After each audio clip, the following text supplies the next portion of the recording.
We still have some people joining, but I thought I'll take a second and go over some housekeeping issues that we have. So today we are offering ASL interpreting, and we're also offering closed caption. To access closed captioning, you want to go on the bottom right-hand corner of the screen to the multimedia viewer. When you click on that, you'll see a blue box. There's also a picture on the screen to show you. You want to hit continue. Once you do that, you should see a box that starts typing all the words that I'm saying. If you don't, you want to hit the show hide chat box, which is written in tiny type in the bottom right-hand corner. Also, if you go up to the menu bar in the multimedia viewer, you should be able to select your language. We are offering closed caption in Spanish and simplified Chinese. If you would like to use the ASL interpreters, you would want to go up to the thumbnails, find the names, and hit pin. They take turns, they go back and forth, so if you pin both of them, you should be good.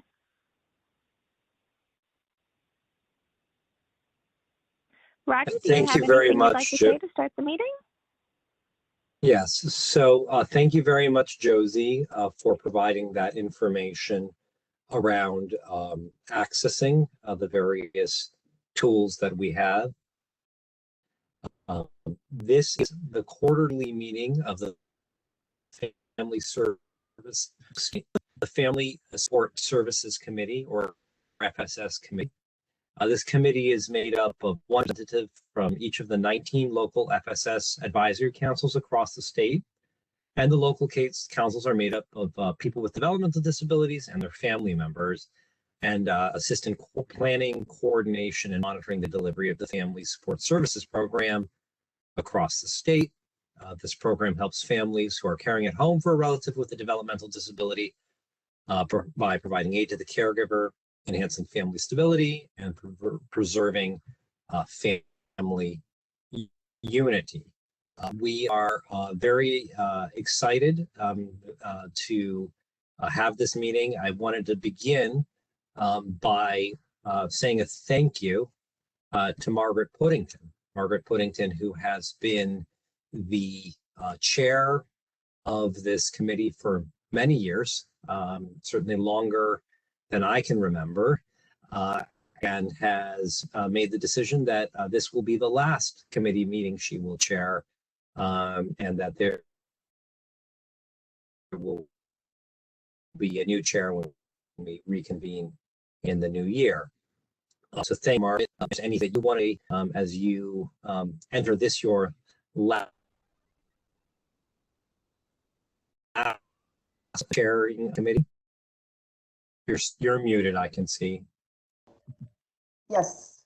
It's been quite an experience over the many years that I've been a member and chair of the committee. We've been through many different administrations within OPW, within the state, and many different members. We have now a pool of very talented members, and I'm hopeful that we are looking to a productive period for us and a cooperative period between the committee and OPWDD especially. And it's wonderful to have the opportunity to provide input and that input regarded seriously. And we look forward to hearing from the new commissioner, the new acting commissioner today too. Absolutely, and if this were an in-person meeting, which obviously given going effectively would be pausing here for a round of applause as a way of thank you. Thank you, thank you for your service. However, that doesn't translate very well through a remote, so I guess maybe just a thank you and good luck in the next part of your journey. At the end of this open meeting session, the purpose of that will be for the committee members to meet in executive session to select a new chair. They choose the chair from amongst their members. And certainly by the time we get to the next public open meeting in the new calendar year, we would have that person identified, and they would be leading the discussion. So I'm going to suggest we invert the agenda slightly, simply because I'm noting I don't believe the acting commissioner has been able to join us. She had a conflicting appointment that began at 10:30, and so I'm not seeing her currently on the list of panelists. I know she was very excited to be joining this meeting and to be sharing some remarks and vision, but perhaps what we can do is begin the agenda with respect to those items that Abiba Kindo and Alexis Harrington were going to address. If the commissioner is able to join us, we would take hit a pause button on those and then go to that. Does that sound okay to you, Margaret? That's a nod of the head, so I will go with it. So Alexis, I don't know if you have the slides. Okay. So we're going to start today with discussion of the Family Reimbursement ADM. Great, thank you, Roger. I guess I'll begin and then I will turn it over to Alexis. Can folks hear me? Okay, great. So I just want to begin with thanking the council members for your feedback. After the last meeting, there was certainly additional feedback sent in with regards to the ADM. I think the feedback was helpful in helping us to understand areas where we needed to provide further clarification, and certainly some areas where there needed to be some changes considered. So Alexis is prepared to walk folks through some of the feedback that was received, as well as our responses in terms of next steps with trying to finalize the ADM. So I will turn it over to Alexis. Thanks, Abiba. Can you hear me okay? Perfect. All right. So just to echo Abiba's thank you, it was very appreciated, the thoughtful feedback that went into the statewide committee submission. So thank you again. In summary, I just want to let you all know there were 22 broad areas of feedback with many sub areas that were submitted to us. Of those areas, there were 6 of the broader areas that did result in some ADM change, which I'll highlight all of the areas. The 16 remaining areas, we were able to provide some clarity, which I'll explain as to why we would keep our position and might not necessarily change the ADM. So I'll kind of stick to the broad categories and then review the specific recommendation and cover what our response is to each of those areas. So the first broad area is related to the spending cap. So the statewide committee noted that they were gratified that emergency reimbursement has been split off from the $1,200 spending cap and that emergency reimbursement will not be capped. What we just wanted to cover here is the emergency reimbursements are meant to address true unexpected emergencies, and when there are any type of reoccurring emergencies or incidents, other long-term solutions would need to be pursued. That's not the purpose of an emergency reimbursement for family reimbursement. And I'll cover that again because I think that's really sprinkled throughout some of the feedback that we had received. Another area that we received feedback on, camp reimbursement should be a separate category with a separate cap of $12,000. We did not result in a change in the ADM. Camp will remain part of the $1,200 general reimbursement cap. Respite reimbursement should also be separated from the general family reimbursement category. So I know that this was a sticking point that we received feedback from several regions on this. What our response is to this is that we agree that a separate cap for respite does make sense, and we will reflect an ADM change accordingly. What we were contemplating was having a $3,000 cap for that, which is the same as self-direction and family reimbursed respite, but we would still have some type of reference to this in the overall ADM, just to clarify that it is indeed outside of the $1,200 family reimbursement cap.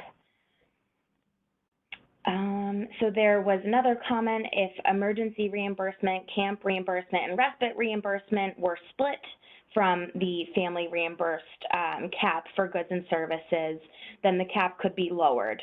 So we're just commenting that we did mention we will change the ADM to pull out respite, but camp is still a part of that general cap. And the way we had created those caps was by looking at what the real spend and the real caps were across the state and created an average of that. And that is where the $1,200 cap came from. There were some regions that had more who, may have had respite separated or not. So, just to reiterate that this is not an entitlement to the reimbursement. There is an application process. So if somebody, for example, only needs $500 for goods and services based on those prioritization categories we've talked about previously, there could be an ability for another person to be getting $700 for camp. So, we'll remind people that again throughout this presentation, but this is meant to be an application process. It is not an entitled benefit.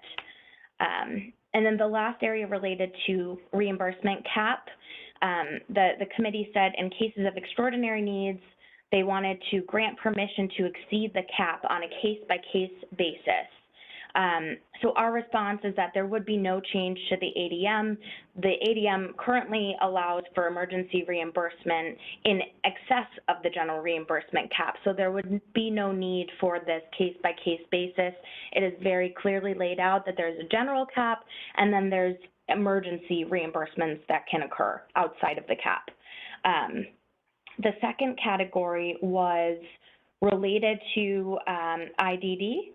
So the feedback was related to an item must be related to a person's intellectual or developmental disability.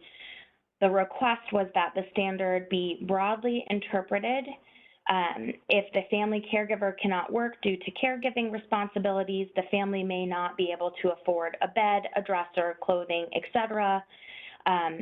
So our response is that there would be no change to the ADM.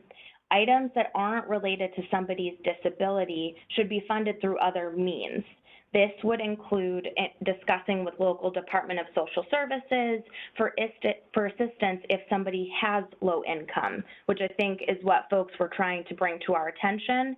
Items such as a bed and a dresser are examples of items that individuals are responsible for, whether they have somebody, a loved one with intellectual or developmental disabilities or not. That is just a regular responsibility. So if there are folks who have low incomes, there are other resources that need to be explored. Family reimbursement through FSS is not meant to be a one-stop shop for everything. Related to cost-effective items, the committee wanted to clarify how this will be demonstrated. Will families need to get 3 bids on a pair of pants? So our response is that families must purchase the most cost-effective option. There wouldn't be bids required. An example of this would be purchasing an Amazon tablet instead of a Samsung tablet or an Apple iPad, just purchasing the most cost-effective item that is still doing the same task that the other item would be able to do. One item that folks wanted feedback on was require that the cost of the item / service be reasonable, not the cheapest. The review committee should determine a reasonable cost in their particular region. So our response is there would be no change to the ADM. The FSS provider has a responsibility to fund the fiscally responsible and lower cost option. So that's one of those areas that will be operationalized at the provider level. Parents may not know this requirement and may purchase a more expensive item or service. In that case, if the requested item is appropriate, may a portion of the cost be reimbursed. So our response is the provider should be explaining the rules of the program to all eligible applicants. That would include, when somebody is submitting reimbursement request, that provider be explaining exactly what the expectations are in order to be eligible for that.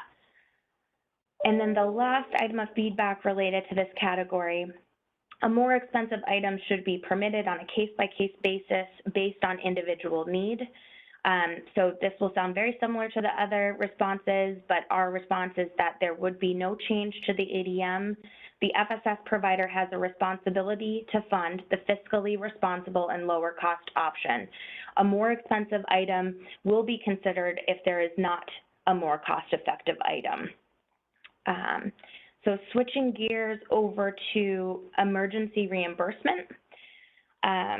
So the feedback that we received was permit the provider's review committee and the local DDRO to make a case-by-case decision when a person needs emergency reimbursement more than once in a lifetime. For example, when emergency respite is needed in cases of repeated parent/guardian hospitalizations. So our response is that there would be no change to the ADM. Emergency funds are once in a lifetime, and if emergencies are repeated, this needs to be a larger conversation with other local resources. And then also to that specific example, respite is supported separately, as per our earlier discussion. Another piece of feedback that we've received, since emergency respite is a fund of last resort, other benefits would have been explored and ruled out before the emergency reimbursement request has been submitted. If other benefits are not available, requests for emergency reimbursement should be considered. So this is just reiterating what our response was previously. There would be no change to the ADM. These funds are once in a lifetime, and if emergencies are repeated, there needs to be a larger conversation with other local resources to address this need. The next category is camp. So there was a request from the committee to permit the small group affected by this change to remain in their out-of-state camps to allow for the continuation of their long-term friendships. So our response is that there would be no change to the ADM. It's not equitable to be grandfathering these cases and risk to fund something out of state that we have no oversight over, and that is consistent with the waiver requirement.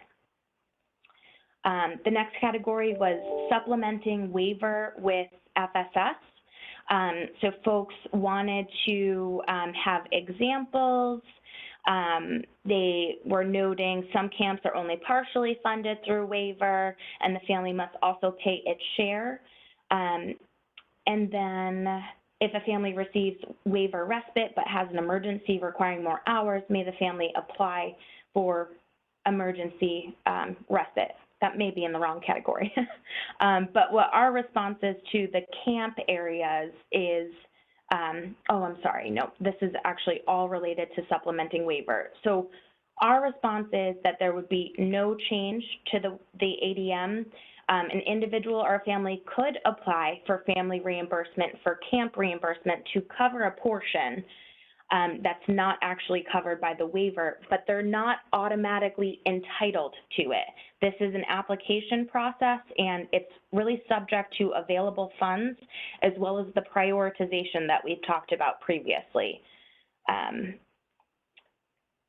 Electronic devices as a general category. Folks wanted some clarification of what type of clinical justification is required. So the clinical justification would be from a clinician justifying why the electronic device is needed and related to the individual's IDD. There was feedback to clarify why a justification is necessary to indicate that someone needs a laptop for intellectual development, recreation, and entertainment, which are the very purpose of family reimbursement stated explicitly in the ADM. So our response is there are community resources that can be accessed. For example, if a local library has tablets that somebody should use, that should be exercised. It shouldn't be the first thing to jump to family reimbursement to purchase an electronic device when there are other resources available in the community. It's really meant to be that funder of last resort. So if a family is coming forward and noting that they need one, then there just needs to be a justification as to why the resources available in the community are not being used first.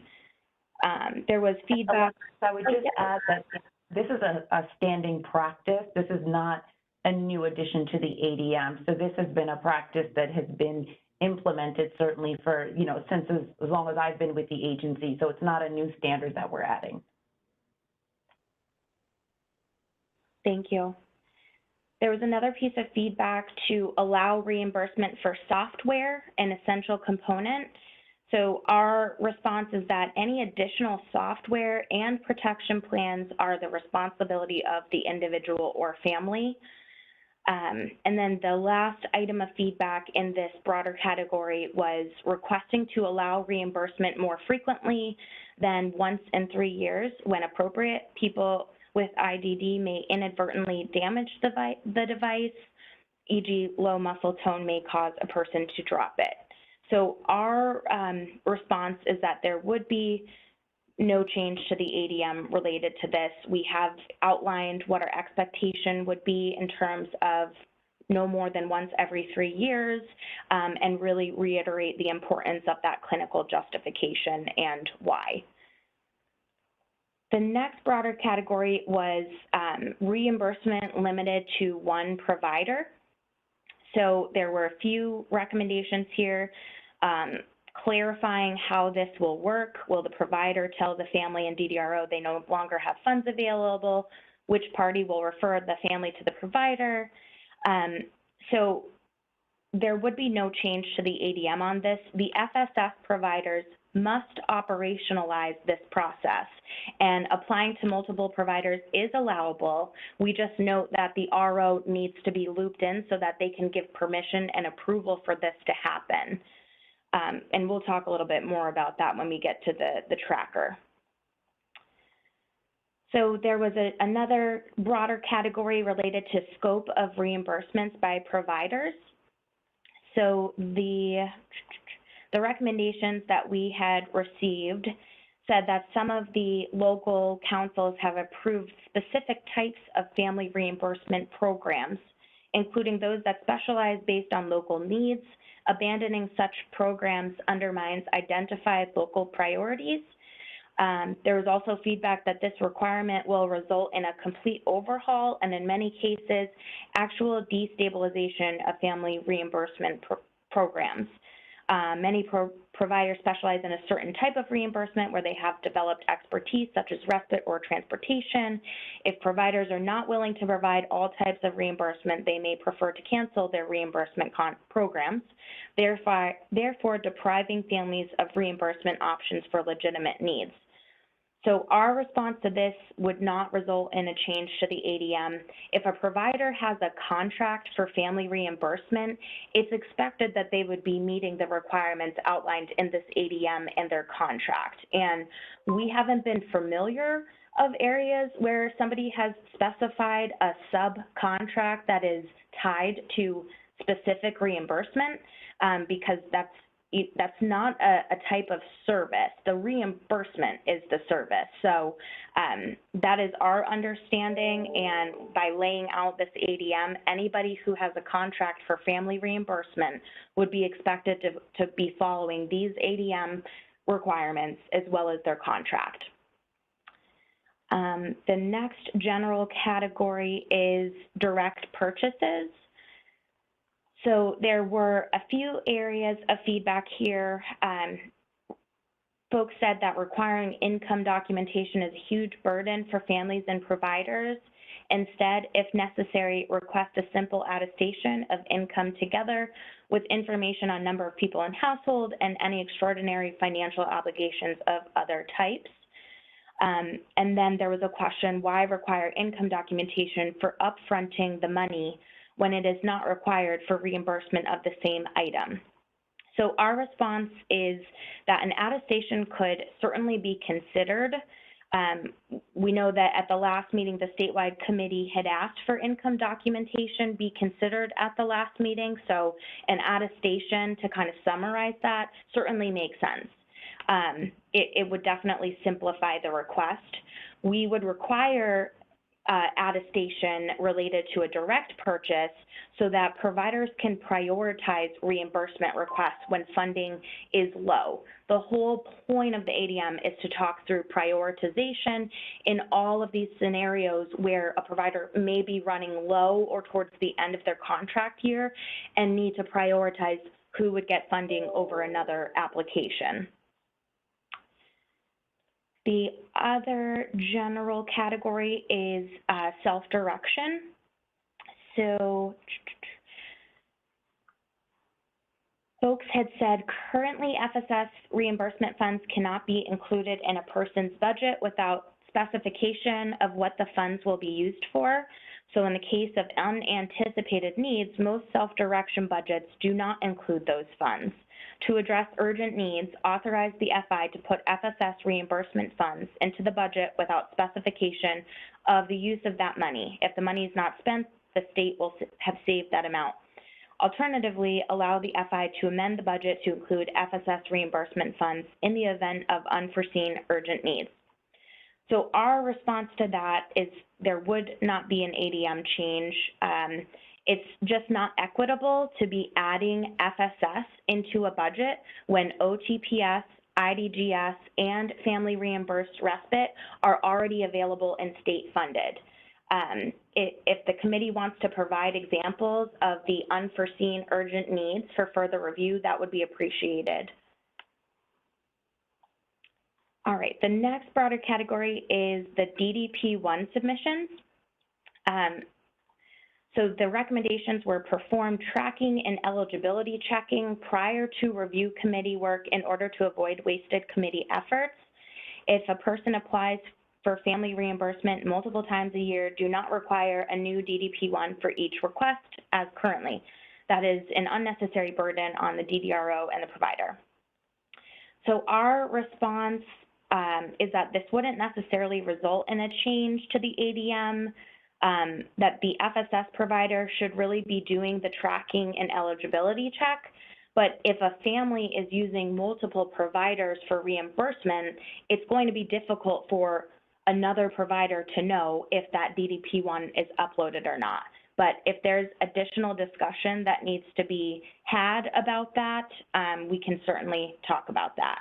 But that was our intent there was we don't have the other providers talking to each other. Oh, Gail, go ahead. Yeah, actually, I think there was a slight typo in that I had shared with Margaret very recently. The recommendation, I think, was in lieu of the tracking sheet that's submitted weekly, do require a DDP1 for each request. I think that was a typo. Oh, okay. It might make a little more sense now when you frame it that way. So Gail, is that a recommendation from the committee, or was that a specific recommendation from an individual within the committee? That came from the committee, and then when the statewide council reviewed everything as well, we all looked at that. So Margaret, I don't know how many people agreed with that or what, and if you could address that, but I know that that was the original recommendation. No, I think there was some confusion about it. I'm not sure what the intention of the committee actually was, because okay, I think the fine points may have been missed.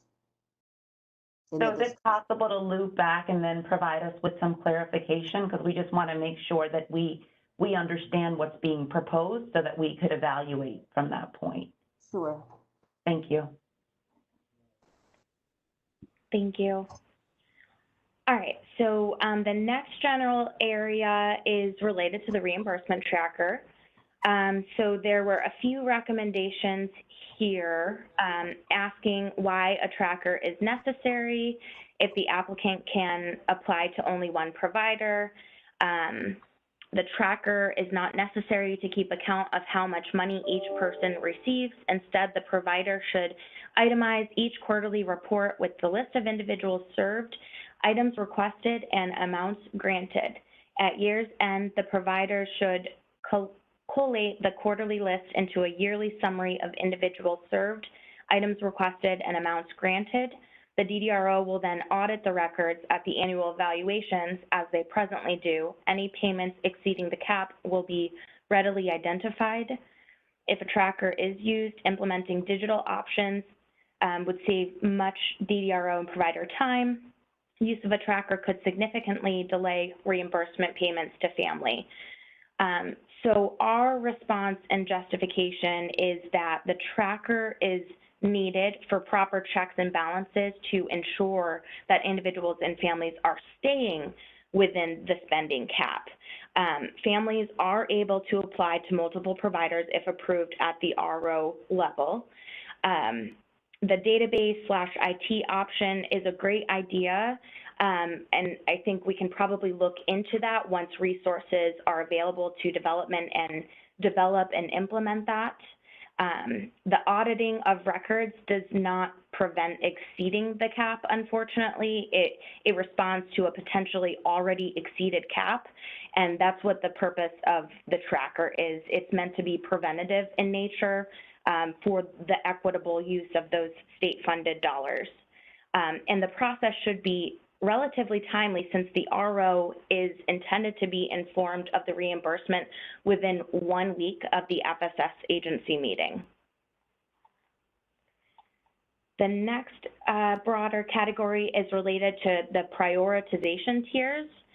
So we had several recommendations in here. The first is that the prioritization, they do not consider the applicant's waiver services, or I'm sorry, that's a recommendation. Do not consider the applicant's waiver services. Waiver has nothing to do with the applicant's need. The need is financial. Some people are enrolled in waiver respite or ComHab or DayHab, but are not receiving services due to staff shortages. Providers generally review family reimbursement requests quarterly. Under the proposed tier system, would individuals who are not priorities in Q1 be rolled over to Q2, or would the provider need to consider only people who applied in Q2? How would applicants who submit multiple requests during the year be prioritized? Would families requesting respite monthly be pre-approved for the year? How would families applying multiple times a year for different items be prioritized? So our response for Tier 1, we have made a clarification to the ADM that waiver status is excluded from consideration since that tier is related to health and safety needs. So we did hear that recommendation from the last time we met. The remaining tiers do consider waiver status as a consideration because this ADM is meant to encourage diversity in receiving this resource and equity in receiving this resource. Those who are not already enrolled in the waiver and receiving waiver supports fall into higher priority than someone who is. More discussion is needed on the Part B that we had talked about in terms of folks being enrolled in a waiver for respite or ComHab or DayHab and not receiving services due to staff shortages. If there are staff shortages, we're not really sure that FSS dollars are going to necessarily help this challenge here. And like we said, for several of the other areas, you know, in terms of when providers review the request quarterly, how would applicants submit requests, that's really up to the provider to be operationalizing this ADM and then sharing with the families and individuals how they're operationalizing this as a service for folks to access and apply to. The next broader category is receipts. The recommendation was to accept highlighted receipts, which facilitate the review process, showing which items in a list are being submitted for reimbursement. So after we had a chance to just kind of review this internally to make sure that there were no audit risks here, for this ADM, we will allow highlighted receipts if needed, and we will update the ADM accordingly to show that that is allowable. The next general category is contract year for reimbursements. The recommendation is in July through June fiscal year regions. Many people pay for camp in one fiscal year, but service is not rendered until the next fiscal year. Make allowance for that situation. So our justification here is that providers must follow the fiscal year because their contracts are based on the fiscal year. We can't ask them to do something outside of their fiscal year. If they choose to do that, then they can choose to do that, but we are tied to a fiscal year because that is what our contracts are based on. The next general category is related to the review committee that's referenced in the ADM. There were 2 areas of feedback here. Eliminate the non-employee provision. Having family members who are employees of the provider on the team expedites the review process. It has been extremely difficult to convene a sufficient number of reviewers who are not employees. Anecdotally, audits seem not to have identified a problem with this practice. The review committee may choose to convene only for requests exceeding a certain threshold and should not consider emergency requests because they are time sensitive. Since eligibility will have been established by the RO, the review committee need not review it. So our justification here is that external reviewers are needed for proper checks and balances. And for the review committee choosing to convene to review emergency requests, it is up to the provider to be operationalizing the process to meet the requirements in the ADM. So if a provider chooses to operationalize it and they're still meeting the requirements in the ADM, that's up to the discretion of the provider to be meeting the requirements that are outlined in this ADM. They are the ones who are responsible for implementing and operationalizing. The next general area is the satisfaction surveys. So the feedback that we have received is satisfaction surveys should be kept by the provider and not forwarded to the RO. The audit team should review the surveys at the provider's office during the annual evaluation, which is the current practice. Consider using the satisfaction surveys developed by the statewide FSS committee and utilized throughout the state. If a different survey is used, allow the statewide FSS committee to review it before it is introduced. And we agree that electronic versions are more efficient, less expensive, and produce a higher return. So our response is we actually would like to remove the reference of the surveys from the ADM, but create a work group to actually update these surveys with statewide FSS members. And that was actually one of the slides we wanted to get to eventually. It was something that we were hoping to talk about last time, but we absolutely agree an electronic survey may be developed just depending on what the work group's recommendations are. So we'll talk more about that when we get to that slide. The next general category was fraud. The question was, was somebody trying to speak? Okay. So the question was, will the RO maintain a list and share with providers the names of applicants with confirmed charges of fraud? So our response is that the RO will maintain a list, but they wouldn't be sharing it broadly with providers. It would definitely be incorporated and considered at the RO level while they're reviewing the tracker. So that would absolutely be one of those really critical reasons why the RO would be receiving this tracker, because they're also maintaining who has the confirmed cases of fraud. The next category was the Medicaid Indemnity Fund. There was a question to clarify what that is. So what we actually did was removed all references to the MIF. That was something that we were contemplating doing previously, but after recognizing how few, if any, are actually falling into this bucket, it just made more sense for us to remove. So we just removed all references to that. The next general category is application for reimbursement.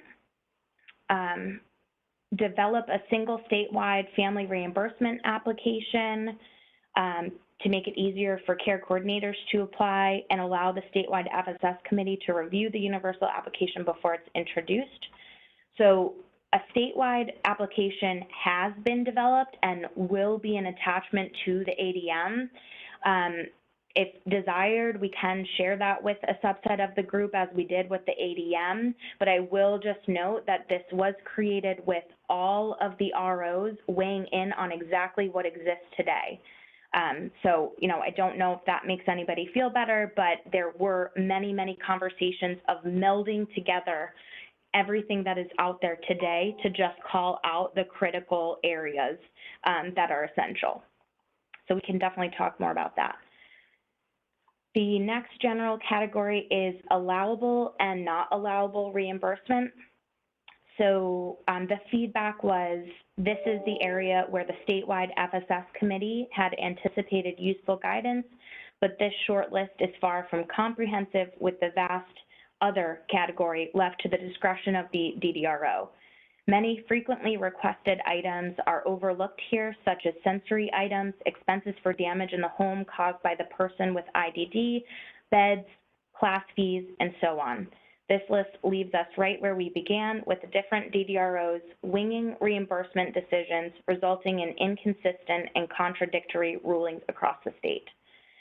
So our response and justification is that the other category is necessary, and there are internal processes that will be put in place to be reviewing things that are falling into the other category consistently across the state. And if there are repeat other items, then those would be added to the ADM for clarification across the state. And that was a lot, but that was all of the feedback that we had received from the statewide committee. So I don't know if folks have any questions, but I, again, really appreciate the feedback that we received, and there were many helpful changes that resulted in the ADM from the feedback that we received.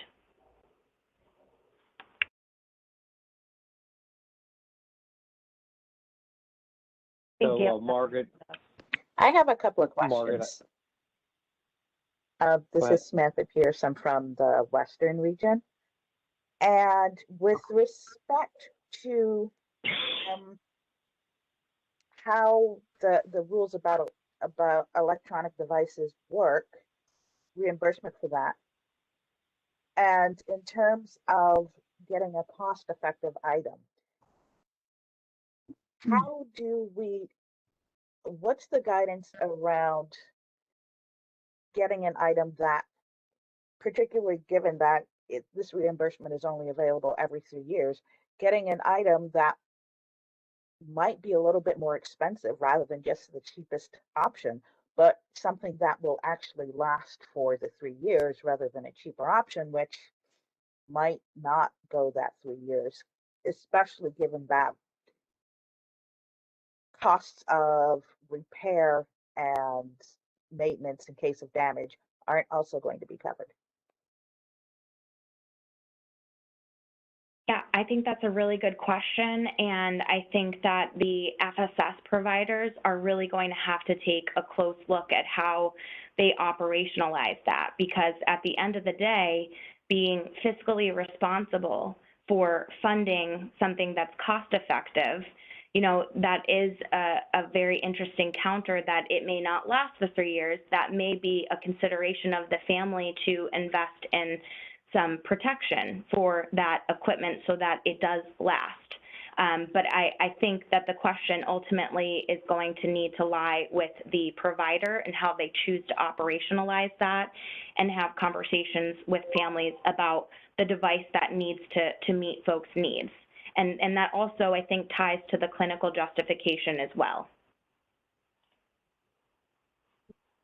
My other question with respect to utilizing resources in the community first, before requesting funds for electronic devices,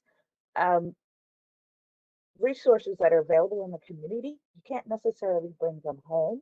So for, say, my family, my son uses a tablet as a communication device, and he takes it with him everywhere. How are agencies, providers supposed to reflect that? How's the decision process supposed to go? What is the ADM going to be telling people about that? Because again, electronic devices families, individuals, they take them with them everywhere as communication devices often. There is often a need for use of those devices in the home rather than, hopping up to go down to the library to utilize them. And again, thinking of the different regions, not every region has the same availability. There are transportation issues. So how are we looking at that? Yep, Alexis, I can respond to that.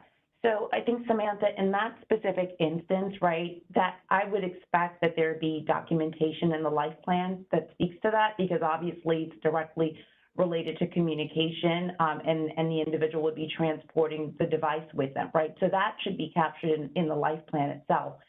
We've also received requests from the local school district that an individual should have a specific device to assist with perhaps activities that would be carried over from the school. And we've often asked for folks to provide us with a copy of the IEP or a copy of the clinical evaluation that was completed by, a speech therapist or, whoever the clinician would be. Because again, we recognize for certain individuals, the equipment or electronic device is required for that person really to be able to engage with others in society and in their life. And so if it's coming from this clinical basis, it would be tied directly to the life plan, the IEP, or the clinician providing us with a statement.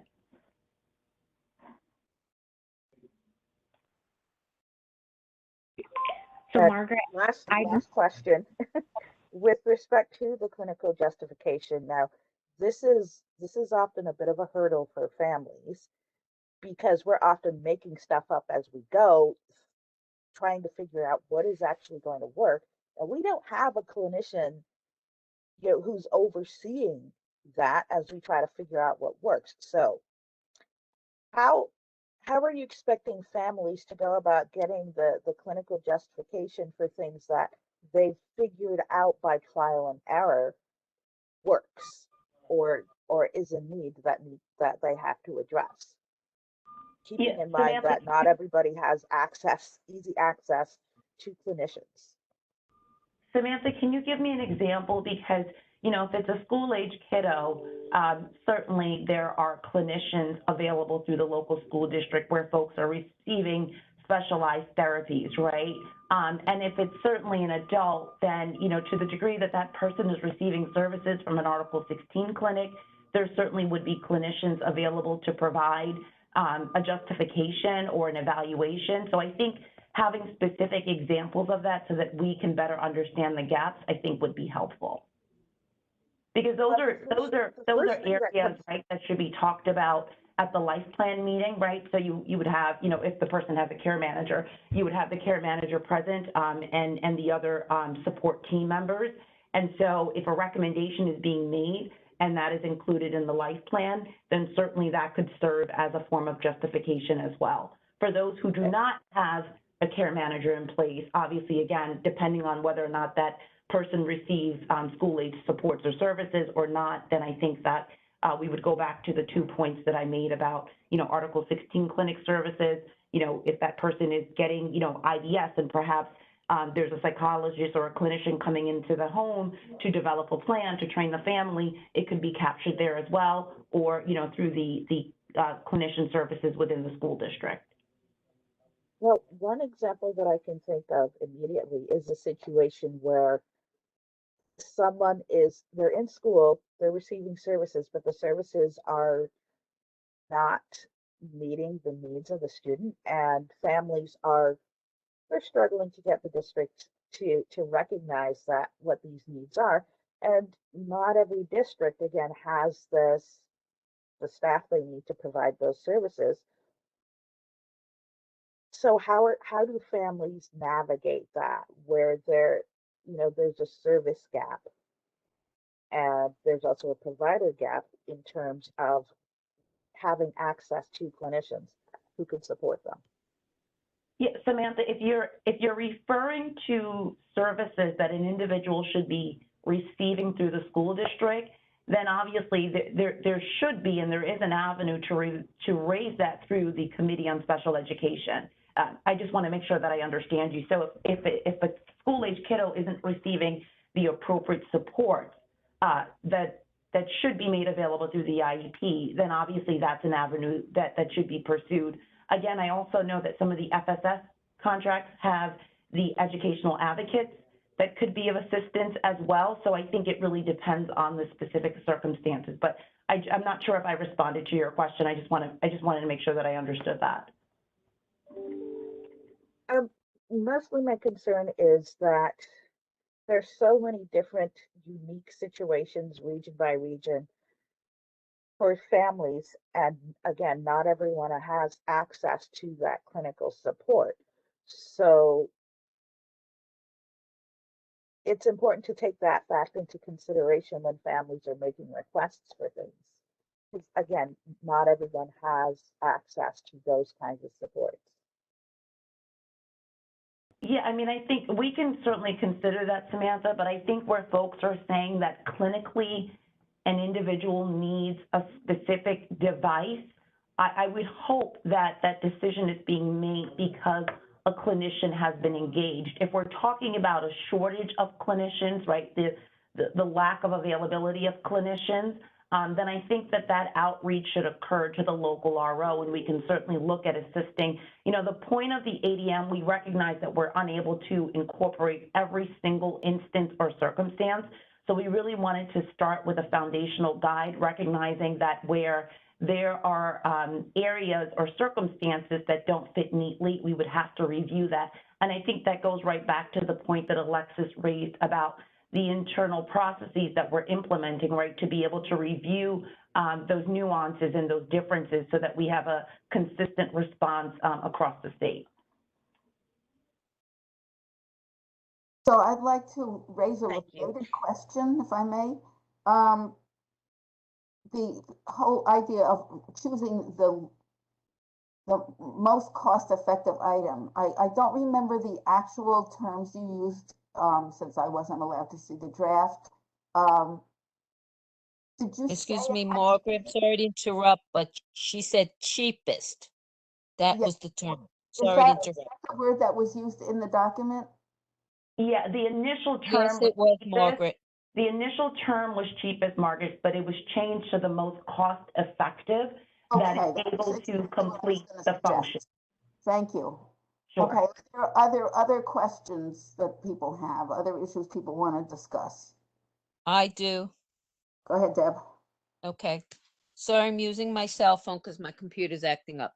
All right. I read everything, but one thing that's been a major problem for years for reimbursement is the actual basic guidelines to explain, like, what kind of electronic device, why would it be allowed, why wouldn't it? When it comes to clothing, I'm not talking about making the child look like a fashion plate, but many of our children, because of their developmental ability, which also comes with health problems, can't wear certain types of shoes because they may have a small foot in length, but very wide, or the child has trouble buttoning and closing their clothes. And those clothes, those specialty clothes are not cheap, no matter how hard you try to be cost effective. And if you do buy them cheap, the child has a tendency to rip and destroy them. So I want to see true guidelines to explain, like what you said, you need clinician. Well, also you need to check with the child's health. As you said, the life plan, the latest from the psychological, psychosocial, because without that, how can you tell? I mean, we have children who have to wear specialty shoes that fit orthotics. And sometimes the only, and I'm going to use this one brand name, has been New Balance that usually works with them because they have all kinds of different sizes and shapes. So we need to have more of these clarifications on also how do you want us to go and who should we use to help? Yes, I understand about the care coordinator, but also what documentations do you want from the families? And also in reference for camp, what part of the fiscal year, and depends on which part of the state, are you going to accept the receipts from the camp? These are things that my council was very, very adamant about. We want to know so that when we're filing this, we understand it's not entitlement, you don't always get it. But we want to make sure we file it correctly. Like when you tell us why to write a justification letter. These are things that are very, very important for the families. Thank you. Thanks, Deb. So the good thing is I do believe that the operationalization of this is outlined as a requirement in the ADM. It's going to be up to the FSS providers to put this into practice. So all of these very good questions that you have are answered from a requirement standpoint in the ADM. It's going to be up to the FSS providers who are providing family reimbursement to explain exactly what they need to be submitted in order to process these applications. So these are great questions. I think that we do speak to clothing being allowable. We do speak to what is allowable. We do speak to what is not allowable. So that it's really up to the providers to operationalize this ADM and to stay within their contract. So once this ADM is able to be released, that gives the providers an opportunity to look at what these new requirements are and expectations are of them, and they would be expecting to be getting these types of questions once they're moving towards implementing this policy. Excuse me, Alexis, just to dovetail off is- of that, you did clarify that a more expensive item would certainly be considered if there is not a cost-effective option. Okay, I want to add one thing that's I think you need to really understand. Some FSS coordinators agree to certain devices or clothing, and others say no. We want consistency through all 19 counties. Why? So that we know how we're going to work with the agencies who have the funding. And that is, it can't be like, if we can leave it up, then we don't have to change anything. We'll just do reimbursement the way it is. And I'm really serious about this because I've seen one borough, and I'm going to use New York City, one borough says yes to one thing and says no, and the other one says no. That's not consistency. We need to have full consistency statewide. That's why we're doing this. Thank you. Thanks, Deb. Margaret, I don't know if I can't see if there are other outraised hands. The commissioner did join us some time ago, but I know there was a desire on the part of the committee to kind of hear from her and certainly engage. Yes. So my suggestion would be potentially we would maybe close this part of the agenda, but I want to get your thoughts as chair. I'd like to just make one comment before we close. It's fine with me to close if everyone else is okay with it. In terms of the emergency reimbursement and the need to utilize other resources that there may be in the community, I just would urge you to consider that in case there are no other resources available in the community, that the DDRO could give permission to consider on a case-by-case basis again, an individual request. Yeah, Margaret, we can definitely consider that, and we'll loop back on that. Thank you, Abiba. Okay, so now we're very happy to hear from our new acting commissioner. Welcome, Commissioner Neifeld.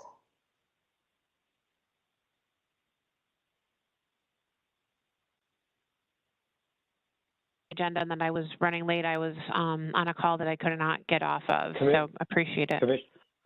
Oh, was I muted? You were muted for the first sentence or two, so you might want to start at the front. Yeah, I'll start again. Just mostly it was just me apologizing for being late and for holding up the agenda. I was on a call that I couldn't get off of, so I'm very sorry about that.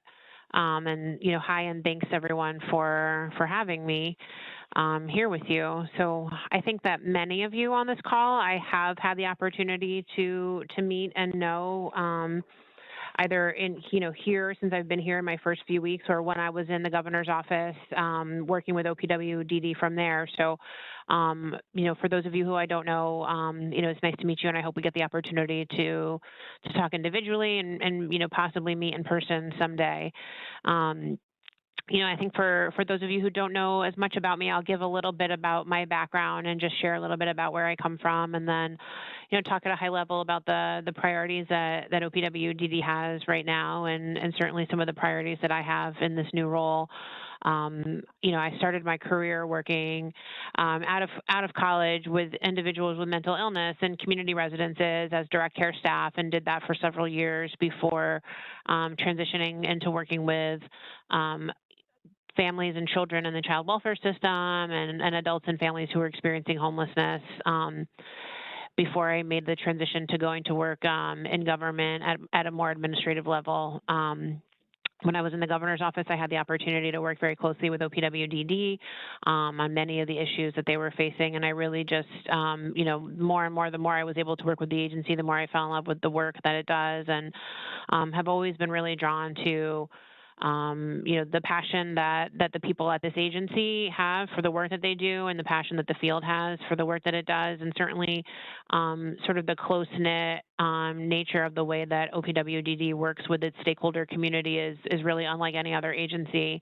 obviously for very good reason. And so I think this meeting is an example of sort of the way that, families, people being served, providers, and OPWDD all have, very close working relationships, and, are dependent upon each other to do the work, which I think is, ultimately makes the work stronger and makes the people that we serve, it provides a better outcome for the people that we serve. So I'm really happy and grateful to have joined this team here at OPW. I think between the team here and between the larger stakeholder community, there's, a lot of brilliance and a lot of opportunity. So I think just in terms of, priorities, I think everybody knows that the biggest priority for the agency right now is the workforce challenges that we're experiencing both within our own state operations and within the voluntary sector. And I know that workforce challenge, impacts really every area of the lives of the people that we serve. So, that's on the tops of our minds. Most people, I'm sure, at this point are aware that we have received approval of our plan for spending the American Rescue Act funding through the federal government, and also approval of our Appendix K. So CMS has approved our plan to invest the vast majority of that $1.5 billion into the direct workforce, through wage enhancements, and then also through incentives, incentive payments for people getting vaccinated, and for those who have been working throughout the pandemic, and an opportunity for us and for providers to say thank you for that work. I believe that our team is working with the providers, starting today, to get attestation forms out that providers will have to submit back, and there'll be a lot of back and forth with providers to make sure that we have the exact information that we need. And for self-direction, that includes FIs and individuals who are employed through FIs, to make sure that we have the right information, that those payments can start going out in early 2022. We have also a lot of other exciting opportunities that we are going to continue to pursue to try to shore up the workforce challenges, opportunities with SUNY, opportunity with BOCES, internally working to create our own media campaign as a recruitment tool to bring more individuals in the door. And so I think, we're hopeful that through, these multiple investments, we will start to see a shift. We also have, which is incredibly, fortunate for us, we have a very supportive executive chamber.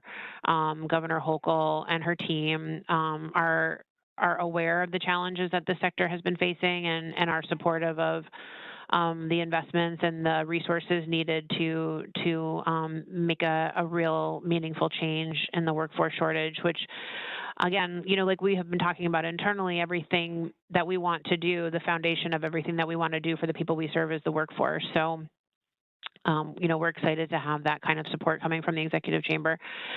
Some other uses of the American Rescue Act funds will be grant opportunities that will be working with providers to seek innovative and exciting ideas for how we can better serve individuals, through housing, through the use of technology, and looking to streamline some of our other services.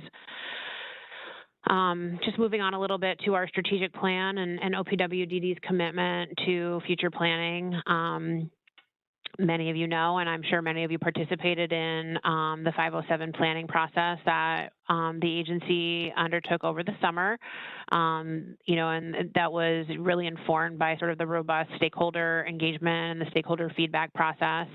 So that 507 plan has been drafted, and like I said, it's really based on the stakeholder feedback and the feedback from agency staff as to how the agency and the partners can move forward in better serving people with IDD. That plan is in draft. It's being reviewed by me and by the chamber. We are, I think, acknowledging that we are behind schedule, but some of the changes have just really impacted that schedule. The new governor, new deputy secretary, new commissioner, just taking an opportunity to review the plan and get it out. But I think what I have been stressing about the 507 planning process and the pending draft being released is just how strong OPWDD's commitment is to planning and to laying out a process and a plan for how we're going to move into the future, for what our shared goals are, an opportunity for the providers and the stakeholder community to hold OPWDD accountable, and then also vice versa, an opportunity for us all to set goals that we agree to and then work together to achieve. So I think that that's very exciting to have that sort of a document, being prepared to be released, and to have that sort of commitment from the agency to be looking towards the future. And I think especially in an agency where there are so many, sort of challenges of the day that everybody is focused on, having that sort of that planning, that strategic planning process undertaken, and a commitment to continued strategic planning is really is great to have as sort of a guiding North Star for us all to be working towards. I think that the final draft of that plan will be out in early 2022 for people to review and to comment on, and then for us to take those comments into consideration when we release a final plan. I think that the areas that you'll see in the plan are ones that, won't be any surprise to you in terms of areas that are of, shared importance to us all. Sort of just in closing with my, my official remarks, I just want to, reiterate and continue the commitment on behalf of the agency to working together with our stakeholders.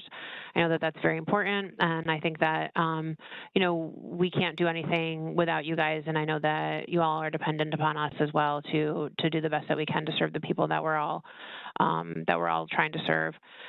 So, with that, I want to just say that I have a very open door. I look forward to meeting with many of you and to having many more conversations, both sort of in this formal setting and through these formal meetings, and then informally through, email, telephone, or other, communication. So please feel free to reach out to me. And thanks for having me here at your meeting. Happy to answer any questions or, just continued dialogue if that's what folks would like.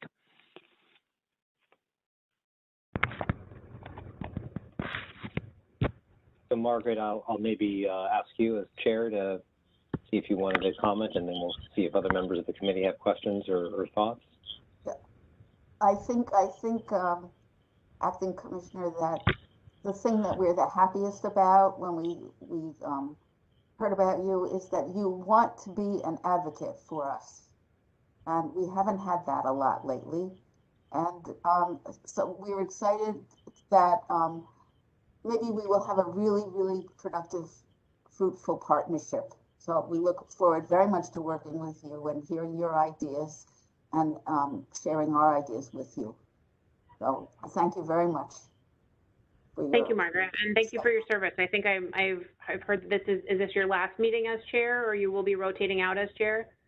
Yes, my last meeting as chair, but I'm not going away just yet. I haven't been replaced as the Manhattan representative yet. Okay. So thank you. Do people have questions that they would like to ask at this point? No, I think we'll take that as a sign of contentment.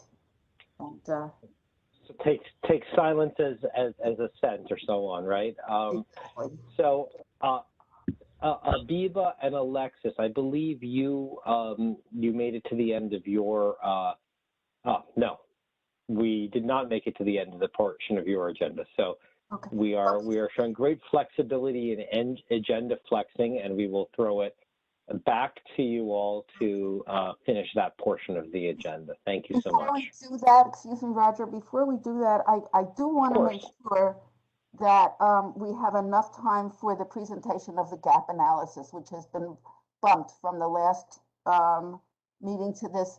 So Abiba and Alexis, how long do you think that you will need for the next part of your presentation?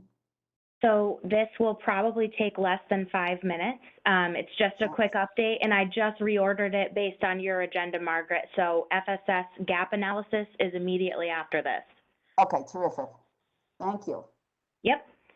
All right, so the family satisfaction surveys, I did give you all a sneak peek when we were going over the FSS ADM feedback, but we did want to remove references of the surveys from the ADM because we thought it made more sense for this to live outside of an ADM document. And because we know that the statewide committee created the surveys to begin with, what we would really like to do is to set up a work group with any interested statewide committee members. And if you are interested, please reach out to Nick and let him know that you would like to be on this work group so that we can just discuss further any type of revisions that would be needed to the surveys. For starters, I know that there were many broken apart surveys to cover subsections of family reimbursement, and we just had some ideas of kind of creating a hybrid approach where it could be mailed or it could be electronic depending on the resources that folks have. But if it is kind of electronic, or there's some way to group the categories in one survey where you're specifying, you know, these are the areas that I'm getting reimbursed for, that it just might streamline it and make it a little bit less overwhelming for folks to get one survey instead of potentially 7. So if you are interested in being a part of that statewide family satisfaction survey work group, please reach out to Nick and he will convene that group and we'll set up those meetings moving forward so we can really roll our sleeves up and start having discussions about that.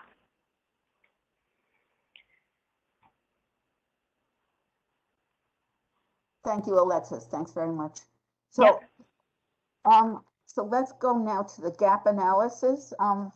Gail Hatter was the chair of that committee, and Chris was an extremely active participant in this. I don't know which of you would like to introduce the subject. I will take the lead and then defer to Chris for some of the contents. So we just wanted to kind of set the stage for the FSS gap analysis.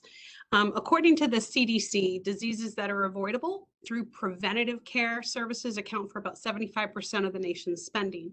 So this was one of the reasons insurance companies began to strategically offer preventative care. We did a little research just to understand what we were looking at. And in 2017, insurance companies reported spending over $200 billion on preventative care services. So why do insurance companies even do this? One reason is because their business is people. And this should sound a little familiar. It's about people and it's about keeping them healthy. And the other reason is, of course, driven by money. They're a business. So insurance companies figured out that detecting potential catastrophic health concerns early and addressing them proactively actually kept people healthier and saved the companies even more money. So several months ago, the commissioner asked this council to explain why FSS services were different, what they did that was better or more effective than some of their Medicaid funded counterparts. So a subcommittee was formed and a small group of us set out to find a way to gather information to help demonstrate why family support services are so invaluable.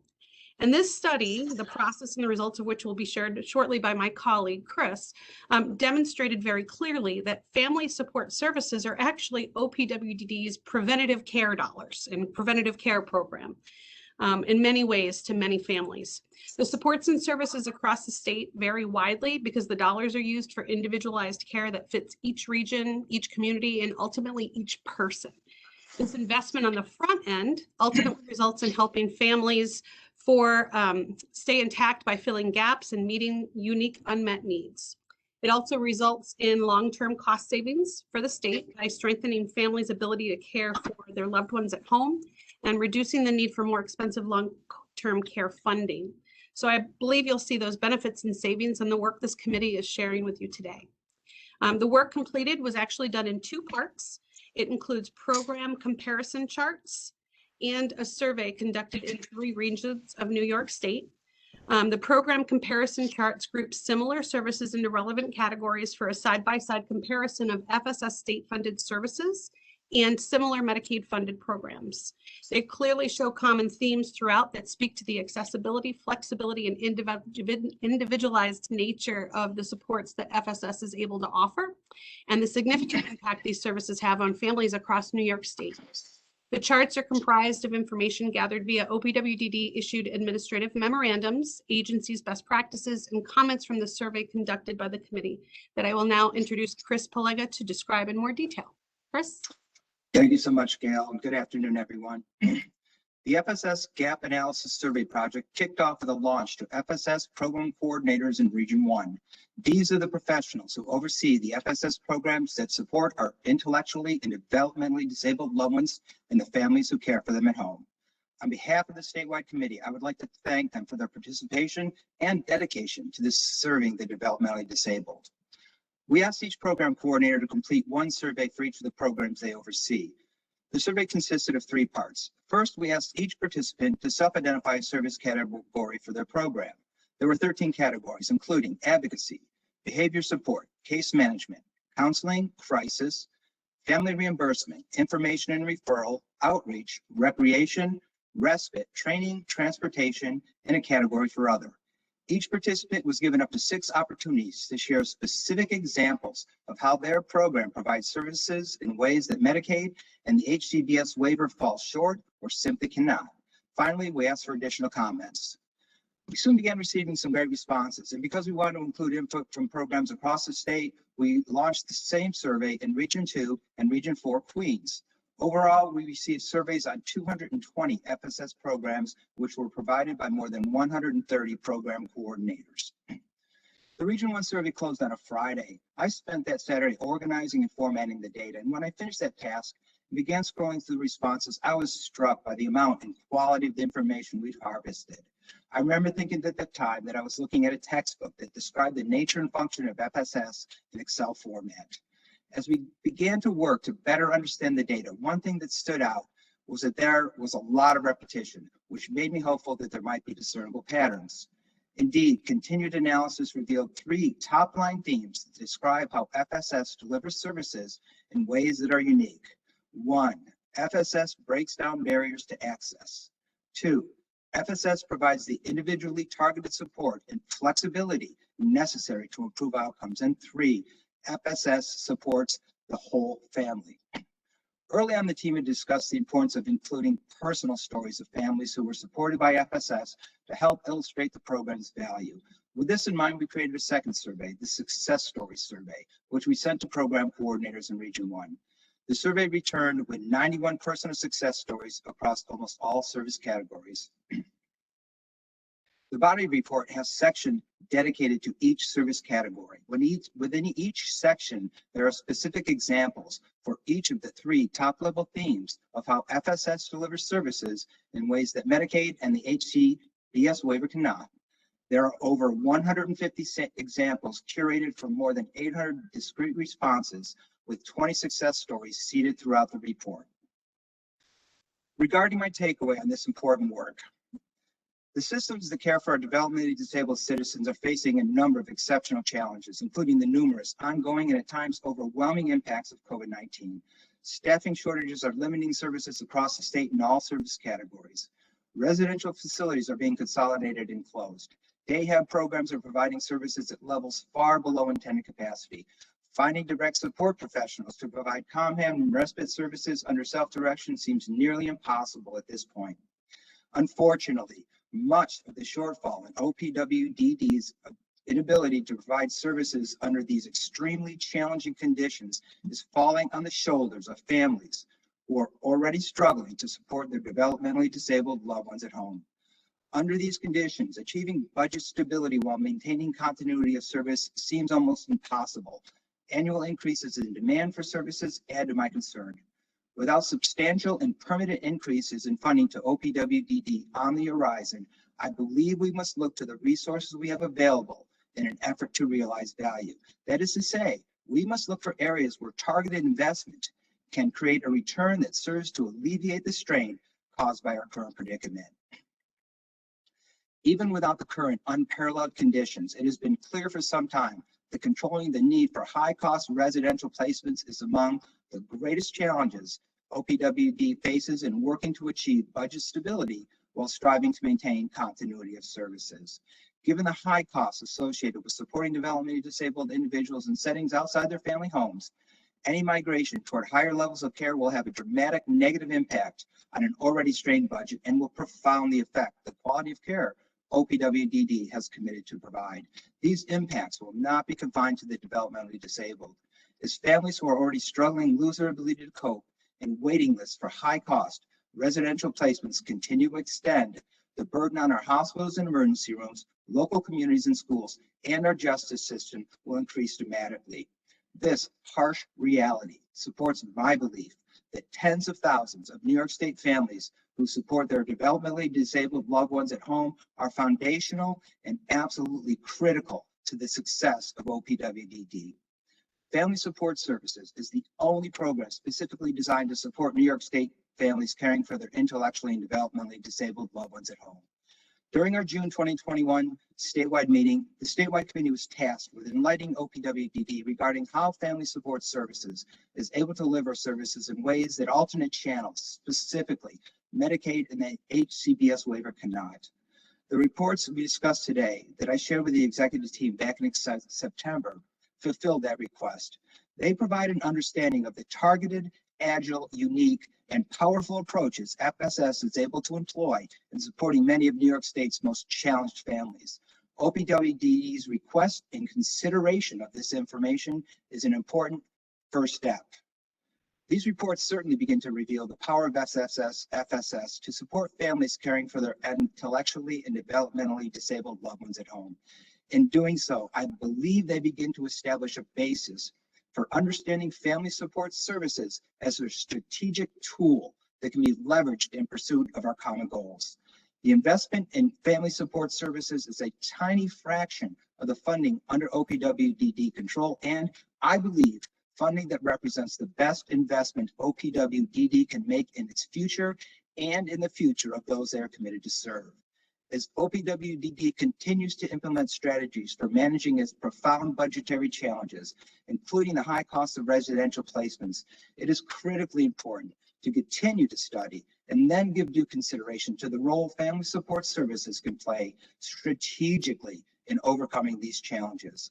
I firmly believe that continued efforts to better understand and strengthen Family Support Services will reveal this program's position as one of OPWDD's most effective tools in meeting its greatest challenge. The work I've engaged in since our June meeting strongly reinforces this belief. And speaking now as a member of the statewide committee, in fulfillment of my responsibility to advise the Commissioner of OPWDD, I offer the following recommendations. 1, engage in a comprehensive effort to understand the true value of the critical services FSS provides in an effort to improve the program's ability to support family stability. This must include ongoing gap analysis to better understand the critical services FSS provides that alternate service channels cannot. needs analysis to understand the current local changing needs of families supporting developmentally disabled loved ones at home, and thorough cost benefit analysis to understand the true fiscal impact of FSS from an ecological perspective. 2, enact a moratorium on cuts and other changes to family support service until this effort is completed and given due consideration. FSS is less than 1% of the funding under OPWDD control. Given the current lack of rigorous, reliable, and statistically valid data-driven analysis surrounding FSS, I'm concerned that any changes will come with significant unintended financial and human downstream costs for years to come. And finally, enhance transparency throughout the system. This will reduce the stress families are feeling across the state due to uncertainty and will enhance the value families can bring to the table in support of the developmentally disabled. Thank you so much for your time and for your consideration.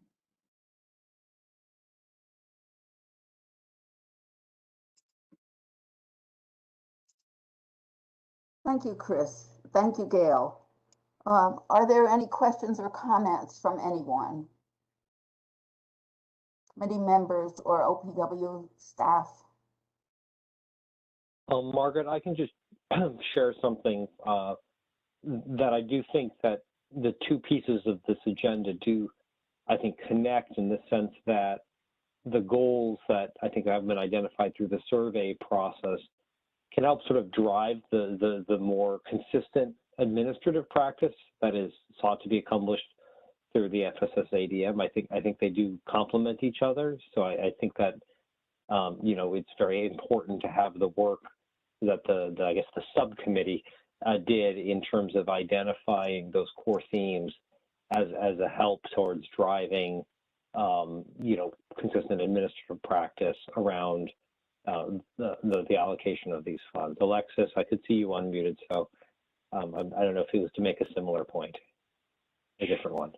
Yeah, I mean, the survey was very helpful. I know that what we were planning on doing was using the survey to be doing a crosswalk to kind of review the barriers that exist in our current service system, because that's kind of what the survey was doing. You were comparing an FSS service to what might be available outside of FSS as a waiver service or state plan service, but you were very helpfully identifying what barriers exist for the state plan or the waiver services and why FSS was being sought after instead of those other mechanisms that we kind of refer to as they already exist. But you're very clearly showing to us that there are some barriers that are in place. So what we'll be doing is kind of using that as a crosswalk to review which services are potentially duplicative to Medicaid billable services, and just kind of use these for future conversations related on the fiscal side to see, you know, what makes sense there. So I appreciate the work that went into that. Chris, thanks for leading the efforts there, and we will be using this in future discussions. Thank you, Alexis. Yep. Other people, would you like to comment? Well, I'd like to thank Chris and Gail for this enormous amount of work. I happen to know from experience, from working with them a little bit on this, how much work went into it. It was a not inconsiderable amount of work. And I think Chris and Gail should be very proud of what they've accomplished here. Could be very, very helpful along the lines Roger suggested and Alexis suggested. Well, thank you very much, Chris and Gail and everybody involved. So I think in terms of Alexis, are there any other items on your side? Yes. Yes, I have two more items, and then we'd be getting to the next portion. Okay, so we have a hard stop at 12:45. Okay. Because we will need to go to executive session. Okay, I'll be fast.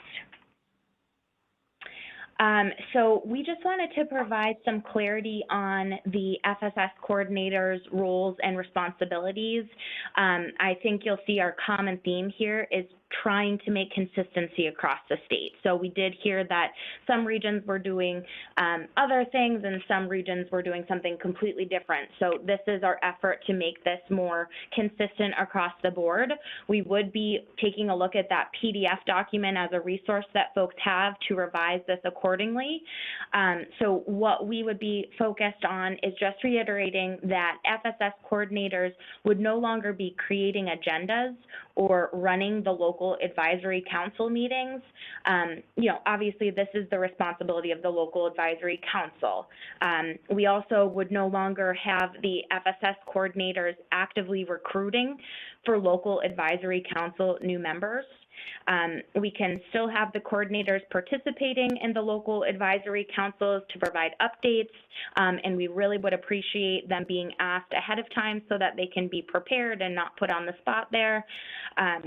The coordinators will continue to process refunds for meeting-related expenses.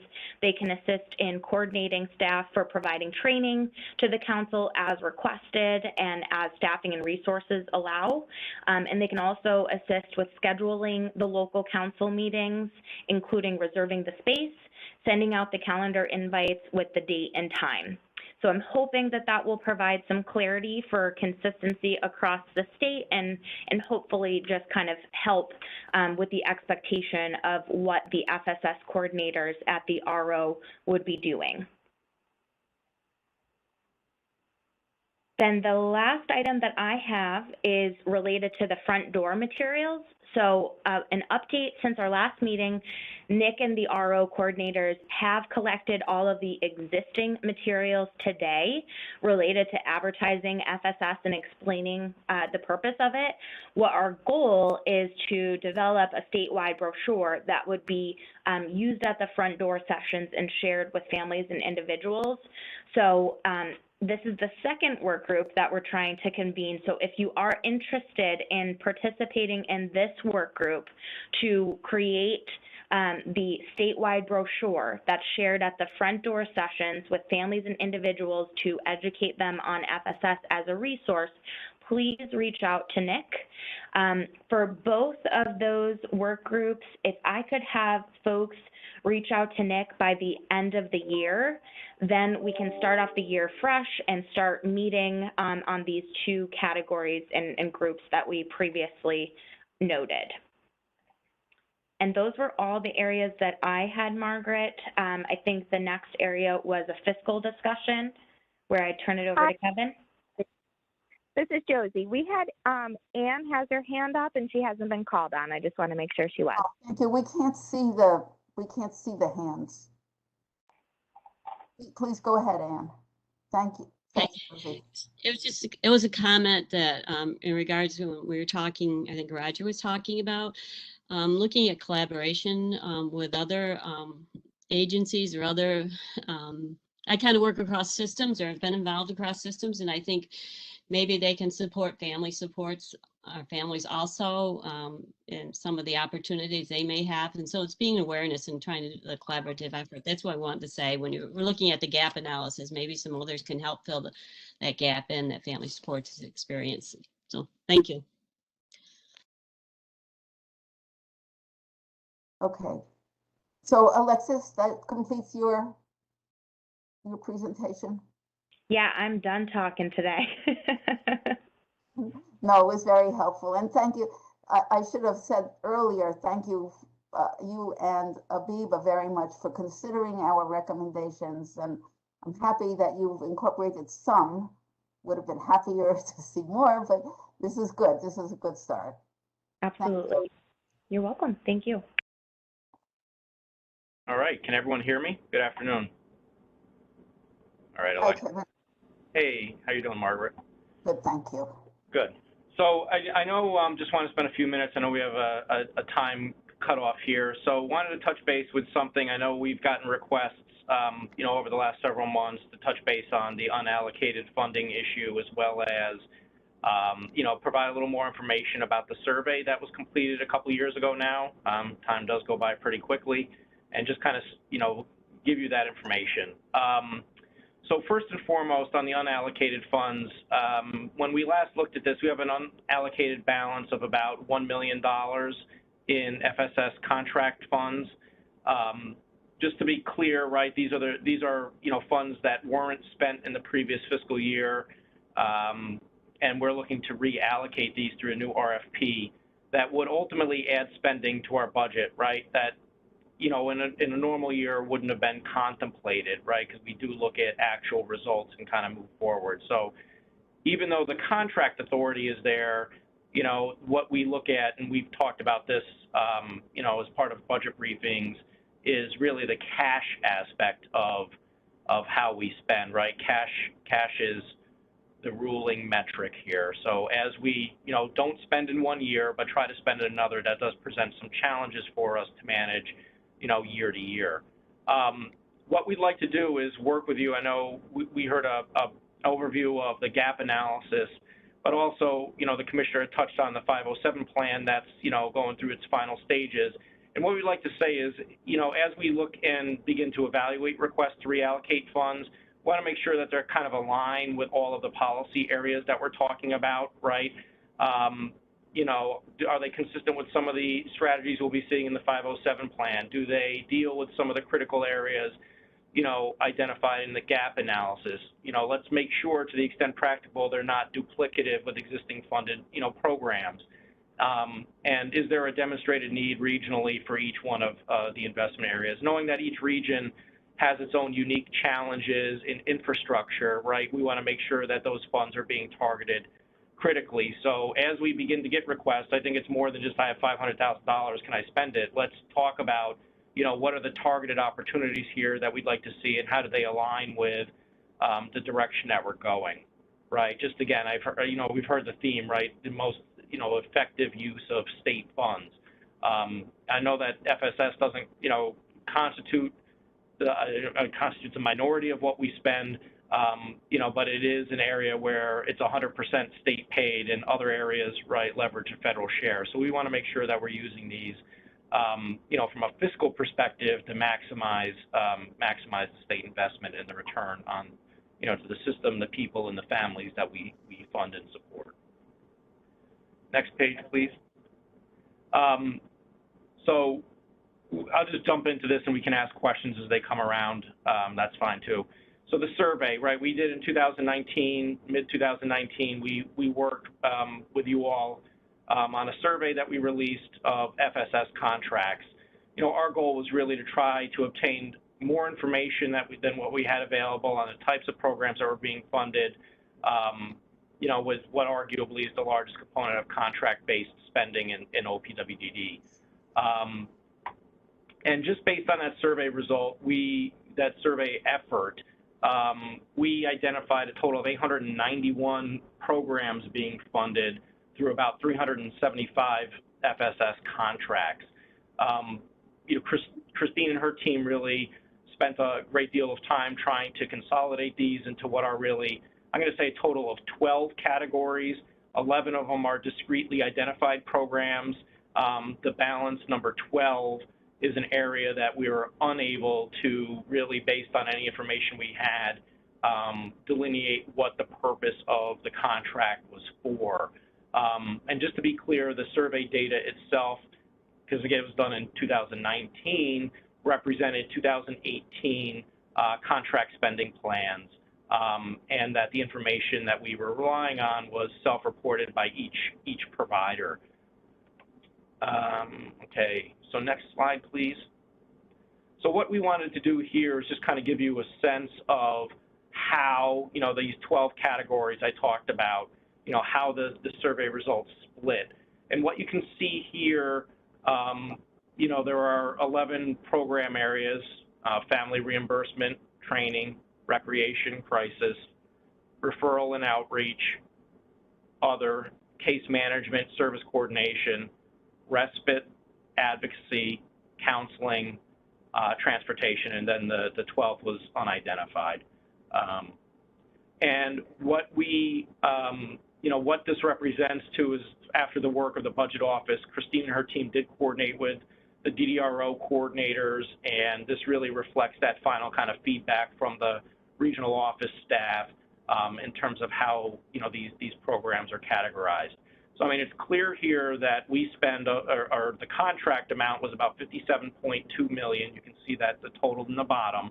We have close to 200 programs and about $18.8 million worth of funding allocated to family reimbursement. So family reimbursement constitutes the vast majority, roughly 33% of, all of the contract funds that were out there based on the spending plans. Coupled with training, another $9.5 million roughly, we're close to 50% of the total funds being allocated for family reimbursement training, right? The rest are kind of a lot less prominent, or you could, look at it as more consistently arrayed amongst the use of the resources that are otherwise available. So I'll just pause there because this is, a lot of information, but I think the key takeaway is that between family reimbursement and training, we're up around 50% of the total contract spending plan resources. I would like to say something. I don't know if anybody else has a hand up, but I would just like to mention that what we're seeing here is how much money was spent. We're not seeing something else that's also very important, which is the utilization. So we don't know how many families were served, say, in case management or in crisis or in recreation. And if we want to know the value of these programs, not just the dollar value, but the actual value and benefit of these programs, you have to also know how many families have benefit from each of these, in each of these categories. As I recall, when this information was initially presented, it was a part 1. And we never really did get a part 2, and I assume that the part 2 would have been utilization. Do you remember, Kevin? It's a long time ago now. Yeah, you're testing the limits, the outer limits of my memory here, Margaret. I've noticed as I've gotten a little more mature, I've been able to hold on to information for a much more shorter amount of time. I do know that we were talking about that. I can't recall. I don't know, Christine, were we able to identify, any utilization trends? Is that something that we could bring in here? Hi, we can take another look at it. There was some challenges with the consistency of the data that we collected, from the different surveys, but, I can regroup with the team and see if there's anything, at least in any of the categories, that we can use that could be more telling. And Margaret, you're not looking at like units of service provided for, say, a case management service, but more the number of families or individuals that kind of avail themselves of the benefit? Okay. Because if you don't have the units of service, you don't know if the family just came one time and dropped out or what happened. So you do need both. Yeah. Okay. Yeah. We'll see what we can do, and even if we have some data that may not be entirely reliable, we can just array it based on what we have available, and that may be part of where we need to drill down a little more, and really maybe strengthen some of the reporting back on how contract funds are being used, right? Mm-hmm. Even as part of the gap analysis to really further, understand, the efficacy and effectiveness of the monies. Yeah, that would be great. Thank you, Kevin. Okay. All right. Because I don't see hands. I mean, I don't have any way to see where they're displayed. Oh, here's a hand. Chris. Thanks, Margaret. Yeah, beyond those objective utilization numbers and hours of service and families served, the most important thing I think to understand here is what was the value that these services imparted to families? What did this money spent do to assist families and help keep them intact so that they were able to support their loved ones at home rather than having them migrate to a higher level of care, such as a residential placement? So I think that's the most difficult challenge, is to do that true cost benefit analysis to get a real understanding of what is not the amount of money or the amount of hours or the amount of families served, but what value did that create in stabilizing, supporting families that allowed them for an additional year, an additional 2 years, an additional 5 years to be able to support that developmentally disabled loved one at home, rather than placing them on a waiting list, or rather than breaking down and having that child end up in the criminal justice system, being served in emergency rooms, and so on and so forth. Thank you. This is true, but you have to keep in mind that actually residential placement is not an option these days. Very, very few placements can occur for families who have their kids at home. All the placements are top emergency placements. Yep, and that's not like there's an option. Families are stuck right now. Right, and that's where the strain on the other systems in our society come from. There's also a lot of beds available. Aren't there open beds? I happen to know of a few. So yes. I have the suspicion, Margaret, that with your desire for a hard... You're right. Thank you, Roger. Go ahead. I'm sorry. Roger, I didn't mean to cut you off. Go ahead, please. We've lost him. I think he might be having issues with his audio, Margaret. Yeah. But he was going to remind me of the cutoff time. Yeah, yep. In the interest of time, I think he was just highlighting that it's now 12:47, and I know that there's other business matters, but we can certainly take the feedback that was provided, back into our internal discussions and see how we might revisit a follow-up if needed. Okay, very good. Thank you so much. Can folks hear me or not hear me, Margaret? Hear you. We can hear you now. Okay, great. Yeah, Abiba, you correctly interpreted what I was trying to do. I was going to suggest two things in terms of follow-ups from this meeting. One, obviously between now and the next meeting, there will be the issuance of the governor's budget, and so we will have an opportunity to share, the implications for this program. The second is, I believe we will be in the near future finalizing and then issuing the ADM. And then the third point would be that at the next meeting we would be publicly, sharing and be led by a new chair. And so for that purpose, I believe we now need to conclude the public open meeting and move the committee to executive session for the purposes of selecting a new chair. Josie, I don't know whether you have some technological way of accomplishing that, but just for the public who is observing this meeting, I think you will now find that you are being disconnected. Josie, I don't know if you have a way. Roger, Yep. I'm sorry, it's Maria Succi-Kozak. I've been trying to raise my hand, but I haven't been able to find the place to do it in. Go right ahead. And I did have one quick question about the funds that Kevin was discussing. He's talking about unallocated funds as if the agencies haven't spent them, but I'm wondering about the issue of agencies that have, during this period, walked away from their contracts. How is that money being looked at? That money should be money that our community should be able to reinvest, shouldn't just go back to the general unallocated funds bucket because it wasn't spent. They literally, those contracts need to be put back out there through some other provider, in our opinion.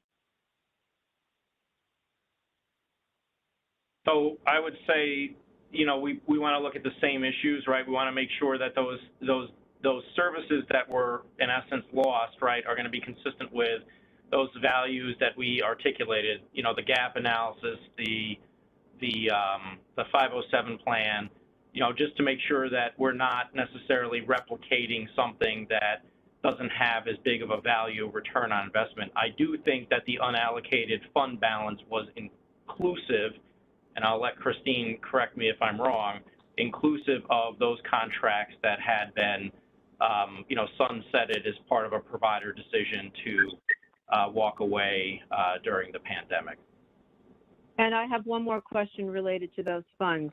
Is that number also inclusive of funds that were previously unallocated that were then, an attempt was made to RFP those funds, and then during the pandemic, those awarded funds were rescinded by OPWDD?